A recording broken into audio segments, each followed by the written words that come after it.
For advertisement, call 8125893028. Our Gmail mathstvtelugu@gmail.com. శ్రీపాదరాజం శరణం ప్రపద్యే. ప్రతి గురువారం కూడా ఒక్కొక్క గురు అధ్యాయం అంటే గురుచరిత్రలోని ఒక్కొక్క అధ్యాయం పారాయణం చేస్తూ ఉన్నాము. ఈ పారాయణం అనేది స్వామి మన భూలోకానికి ఇచ్చిన ఒక కామధేను అని చెప్పుకోవచ్చు. ఎందుకు అంటే ఇందులో భక్తికాండము, జ్ఞానకాండము, కర్మకాండము కూడా ఉంటుంది. ఎవరైతే ఈ గురుచరిత్ర పారాయణం చేస్తారో వాళ్ళ కర్మలన్నీ కూడా తొలగుతాయి. ఎందుకు అని అంటే కలియుగంలో ప్రతి ఒక్కరికి కూడా కలిపురుషుడు ప్రభావం ఉంటుంది. కలిపురుషుడు వల్ల అందరూ కూడా రకరకాల సమస్యలతో ఇబ్బంది పడుతూ ఉంటారు. సమస్య లేని ఇల్లే లేదు. ఎవరైనా ఆనందంగా ఉన్నారా? ఎవరికైనా సమస్య లేదా? ఎవరైనా ప్రశాంతంగా ఉన్నారా అని నేను అడుగుతూ ఉంటాను. అడిగినప్పుడల్లా లేదు, మాకు ఈ సమస్య ఉంది, మా పిల్లలకి పెళ్లి కాలేదు, మాకు సంతానం లేదు, మాకు ఉద్యోగం లేదు, మాకు ఆర్థిక ఇబ్బందులు, మాకు మనశ్శాంతి లేదు, డబ్బు ఉంది కానీ ఎందుకు బ్రతుకుతున్నామో తెలియదు, ఇంకా ఆరోగ్య సమస్యలు, భయంకరమైన ఆరోగ్య సమస్యల గురించి అయితే చెప్పనక్కర్లేదు. వీటన్నిటి నుంచి మనం బయటపడాలి అని అంటే ఏకైక మార్గము స్వామి కలియుగంలో ఇచ్చింది దైవ నామస్మరణ, దైవ పారాయణం. ఈ రెండిటి వల్లే మనందరం కూడా వీటి నుంచి బయటపడగలము. అందుకే ప్రతి వారం కూడా నేను గురుచరిత్ర పారాయణంలోని ఒక్కొక్క అధ్యాయంతో మీ ముందుకు వస్తున్నాను. ఈసారి 4వ అధ్యాయంతో వస్తున్నాను. దత్తాత్రేయ స్వామివారి కృప, సంపూర్ణమైన అనుగ్రహం ఎవరికైతే కావాలో వాళ్ళందరూ కూడా ఈ 4వ అధ్యాయం పారాయణం చేస్తే తప్పకుండా దత్తాత్రేయ స్వామివారి అనుగ్రహం కలుగుతుంది. ఇక ఈ వీడియోని మీరు మీ స్నేహితులకి, మీ బంధువులకి అందరికీ కూడా షేర్ చేయండి. ఎందుకంటే ఎక్కడ ఎవరికి ఏ అవసరం ఉంటుందో, ఎవరు ఏ సమస్యతో బాధపడుతూ ఉంటారో వాళ్ళకు కొంత ఉపశమనం ఇస్తుంది ఈ గురుచరిత్ర పారాయణము. వాళ్ళు రోజు గనక అంటే రోజు చదువుకోలేకపోయినా ప్రతి గురువారం నేను చెప్పేటటువంటి ఈ అధ్యాయం ఒక్కొక్క అధ్యాయం పారాయణం చేశాము, పారాయణం కంప్లీటెడ్, జై గురుదత్త అని కమెంట్ సెక్షన్లో కమెంట్ చేయండి. కమెంట్ బాక్స్లో తప్పకుండా స్వామి మిమ్మల్ని గురువైపు అడుగులు వేయిస్తారు. ఆయన అనుగ్రహం కూడా నెమ్మదిగా మీరందరూ కూడా పొందటం జరుగుతుంది. అందుకే ప్రతి ఒక్కరూ తప్పకుండా ఈ వీడియోని షేర్ చేయండి. మీ బంధువులకి, స్నేహితులకి, వాళ్ళందరూ కూడా పారాయణం చేసి చక్కగా స్వామివారి యొక్క అనుగ్రహం పొందుతారు. ఇక ఈరోజు అధ్యాయం 4వ అధ్యాయం. ఈ అధ్యాయం పారాయణం చేయటం వల్ల దత్త అనుగ్రహం కలుగుతుంది అని స్వామి చెప్పటం జరిగింది. ఇంకా అధ్యాయంలోకి వెళ్ళిపోదాం. ఓం శ్రీ గణేశాయ నమః, శ్రీ సరస్వతీ నమః, శ్రీ గురుభ్యో నమః. దుర్వాస శాపం వలన భగవంతుడు ధరించిన అవతారాలలో ఉత్తమమైన సాధకులకు మాత్రమే తెలియబడే శ్రీ దత్తాత్రేయ అవతారం గురించి చెప్పమని నామధారకుడు కోరగా సిద్ధయోగి ఇలా చెప్పాడు. ఇందులో దత్తాత్రేయ స్వామి వారి అవతరణ గురించి విశేషం అంతా కూడా ఉంటుంది 4వ అధ్యాయంలో. దాని గురించి ఇప్పుడు తెలుసుకుందాం. పూర్వము ఒక కల్పాంత ప్రళయం తర్వాత నారాయణుని నాభి కమలం నుండి బ్రహ్మ ఉద్భవించి సనకాది యోగులను మరచి మొదలైన సమస్త ప్రజాపతులను తన మానవ పుత్రులుగా అవతరింపచేశాడు. తర్వాత శతరూప మునులను సృష్టించాడు. వారి కుమార్తె దైవహృతి కర్దముని భార్య అయింది. ఆమె కలిగిన కుమార్తెలలో అనసూయాదేవి అత్రి మహర్షికి భార్య అయినది. మహాపతివ్రతగా ప్రసిద్ధికెక్కింది. ఆమె పాతివ్రత్య ప్రభావానికి వెరచి కొండలు, శిలలతో గుడి ఎంతో కఠినమైన భూమి ఆమె పాదాల క్రింద మృదత్వాన్ని వహించింది. అంతటి పతివ్రత ఎవరంటే అనసూయమాత. అన్నిటినీ దహింపచేసే అగ్ని కూడా ఆమెకి చల్లదనం ఇవ్వసాగింది. వాయువు ఆమె చెంత తన ప్రచండ వేగం మాని మందంగా మలయ మారుతంగా వీచేది. దేవతలందరూ తమ వలన ఆమెకి కష్టం కలిగినా లేక ఏ అల్పుడైనా ఆమె అనుగ్రహం పొందినా అతడు తమను కూడా జయింపగలడని భయపడుతూ ఉండేవారు. అంతటి గొప్ప పాతివ్రత్యము గల అనసూయామాత గురించి ఎంత చెప్పినా కూడా తక్కువే. ఒకసారి త్రిలోక సంచారి అయిన నారద మహర్షి బ్రహ్మ, విష్ణు, మహేశ్వరుల నివాసాలకు వెళ్ళి అక్కడ అనసూయాదేవి పాతివ్రత్యాన్ని ఎంతగానో ప్రశంసించారు. అత్రి మహర్షి ఆదేశం మేరకు ఆమె వలె అదితి అభాగ్యతలను ఆదరించే సాధ్వి మరొకరు భూలోకంలోనే కాదు ఈ సృష్టిలోనే లేరు అని నారద మహర్షి చెప్పటం జరిగింది. అప్పుడు త్రిమూర్తుల భార్యలు కూడా దేవతలందరి వలనే భయపడి అసూయ చెంది ఆమె పాతివ్రత్య మహిమను తగ్గించమని తమ భర్తలను నిర్బంధించారు. అప్పుడు త్రిమూర్తులు అతిథి వేషాలలో అత్రి మహాముని ఆశ్రమానికి చేరుకున్నారు. ముగ్గురు త్రిమూర్తులు కూడా అత్రి మహాముని ఆశ్రమానికి చేరుకోవటం జరిగింది. అనసూయాదేవి వారి ఎదురేగి స్వాగతం చెప్పి ఆర్ఘ పాద్యాదులు సమర్పించి, అయ్యలారా, మీ రాక చేత మా ఆశ్రమం పావనమైంది. మీకు నేనేమి చేయాలో సెలవీయండి. అత్రి మహర్షి తపస్సు కోసం అరణ్యంలోకి వెళ్ళారు అని చెప్పింది.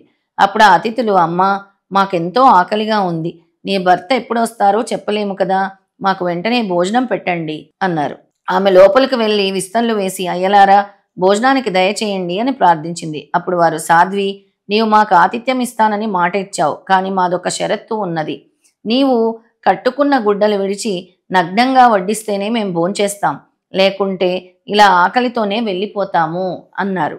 వారు ఆకలితో వెళ్ళిపోతే ఆమె అత్రి మహర్షి ఆదేశాన్ని మీరినట్లు అవుతుంది.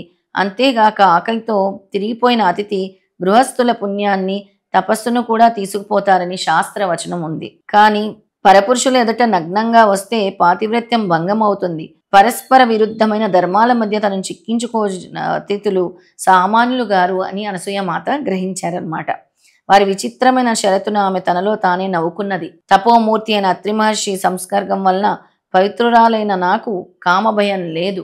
ఆకలిగొనిన అన్నం అడిగిన వీరు ధర్మం ప్రకారం నా బిడ్డలే కాని పురుషులు కారు అనుకొని ఆ సాధ్వి, అయ్యలారా, అలానే చేస్తాను, భోజనానికి లేవండి అని చెప్పి ఆశ్రమం లోపలికి వెళ్ళి అత్రి మహర్షి పాదుకులతో, స్వామి, నేను మీ ఆజ్ఞ మేరకు వారు నా బిడ్డలన్న భావంతో భోజనం వడ్డిస్తాను అని చెప్పుకున్నది. ఆమె యొక్క పాతివ్రత్య మహిమాన్వితమైన సంకల్పం వలన ఆమె భోజనం వడ్డించడానికి నగ్నంగా వెళ్ళేసరికి ఆ ముగ్గురు పసిపిల్లలయ్యారు. ఆమె భావాన్ని అనుసరించి ఆమెకి బాలింతరాలి వలె స్తన్యం వచ్చింది. ఆమె వెంటనే మరలా వస్త్రాలు ధరించి ఆ బిడ్డలకు తృప్తిగా పాలనిచ్చింది.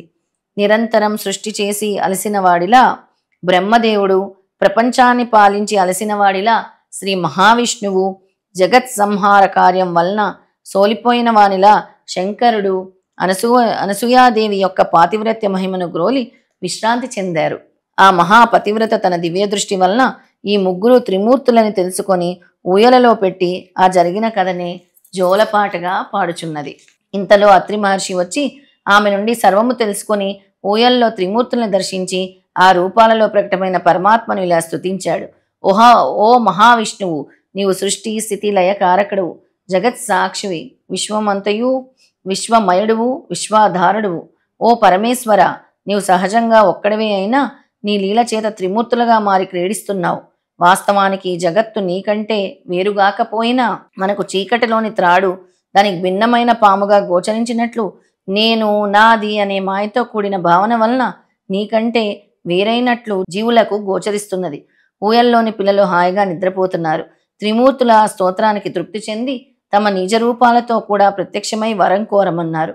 అప్పుడు ఆయన అభిప్రాయంగా భార్య వైపు చూస్తూ, సాధ్వి, వీరు మనస్సు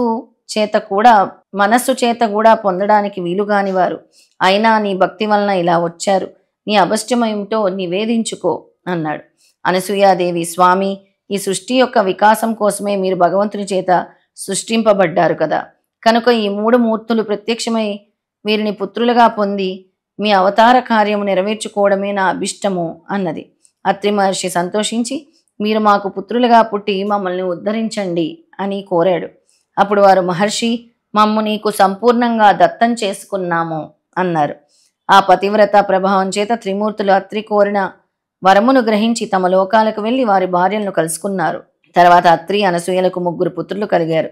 సద్గురువైన అత్రి మహర్షికి ఆత్మసమర్పణ చేసుకుని సేవించిన ఫలితంగా తనకు వ్రతభంగం చేసిన శపించడానికి వచ్చిన త్రిమూర్తులను బిడ్డలుగా పొందింది అనసూయాదేవి. తర్వాత అత్రి మహర్షి బాల విష్ణుమూర్తికి దత్తుడని, దర్శనమాత్రం చేత అందరి హృదయాలకు ఆహ్లాదాన్నిచ్చే బ్రహ్మదేవునికి చంద్రుడని, ప్రళయకర్త అయిన రుద్రుడికి దుర్వాసుడని నామకరణం చేశారు.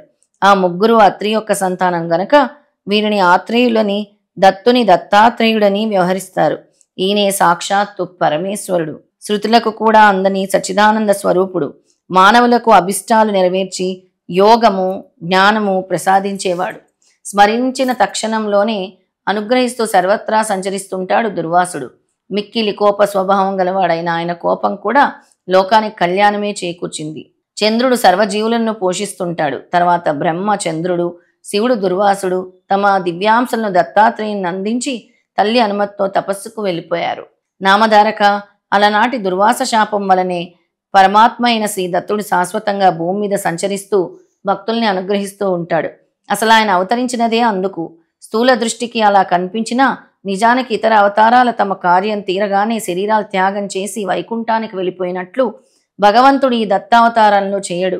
శ్రీరాముడు రావణాది రాక్షస సంహారం కోసము, శ్రీకృష్ణుడు దుర్యోధనాది దుష్టులను సంహరించి భూభారం తగ్గించడానికి అవతరించారు. ఆ కార్యాలు తీరగానే ఆ ఇద్దరు తమ శరీరాలు వదిలివేశారు. కానీ సర్వజనోద్ధారణమే దత్త అవతార కార్యము సృష్టి ఉన్నంత వరకు కొనసాగవలసిందే. ఈ దత్తాత్రేయ అవతారం ఒక్కటే ఈ సృష్టి ఉన్నంత వరకు కొనసాగుతూ ఉంటుంది అని స్వయంగా భగవంతుడే తెలియజేశారనమాట. శ్రీ దత్తాత్రేయుడే ఆది గురువు కనుక దత్త స్వామి అవతార త్యాగం చేయకుండా నిత్యం భూమిపై సంచరిస్తూ ఉంటాడు. శ్రీ దత్తాత్రేయుడే ఆది గురువు. పూర్వం భగవంతుడు మత్స్య, కూర్మ రూపాలలో అవతరించాడు. అలాగే ఈ కలియుగంలో కూడా ఇప్పటికీ 2 సార్లు అవతరించాడు. కలియుగంలో అజ్ఞానులను గోచరం కాకపోయినా ఆ 2 అవతారాలు ఇప్పటికీ కూడా భక్తుల అభిష్టాలు నెరవేరుస్తున్నారు.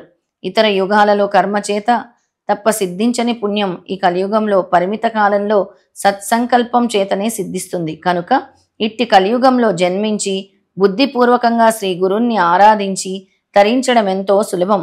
అట్టి అవకాశం పూర్వపుణ్యం చేత నీకు లభించింది కనుక నేను చెప్పే గురు కథలు శ్రద్ధతో విను అన్నాడు సిద్ధయోగి. నామధారకుడు దత్తావతరణం గురించి విని ఆనందించి, ఆహా, అలనాటి అనసూయాదేవి పాతివ్రతం వల్ల మానవాళికి గురు పరంపర, అందువలన మా వంటి అజ్ఞులకు మీ వంటి గురువు యొక్క కృప లభించాయి అన్నాడు. శ్రీ దత్తాయ గురువే నమః.